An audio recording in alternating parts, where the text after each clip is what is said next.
Hi friends, my name is Sarita and today we'll try to learn about the best programming language for machine learning. Artificial intelligence is gaining more and more importance in computer science. A lot of companies are adopting machine learning and AI. So let's see some of the most important programming languages for machine learning. Most of the programming languages can be used with machine learning application. Programming languages like Python, C++, Java, R, Julia, JavaScript, C hash, Shell, etc. are well-known programming languages which support machine learning framework and libraries. Python is considered to be one of the highly recommended programming language for machine learning and AI. Python is the first choice of machine learning developer as it is most popular in machine learning programming.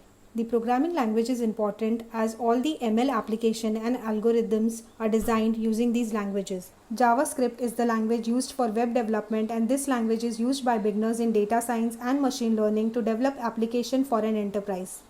As you all know that AI and machine learning are in increasing demand, so the skill and knowledge required in this profession is in high demand. Even the engineers and developers want to know which programming language to learn for better career opportunities. So I guess now you know with this short brief that which are the important ones. You can go for well-known programming courses in the market which offers you best option to learn and explore. Machine learning and AI are the future of innovation and technology, so the growth in this field is tremendous. So think over it as it is one of the best career options available in the market. I hope this information was helpful. If you like my video, please like, share and subscribe my channel and hit the bell icon below so that you don't miss any of my notifications. Thank you so much.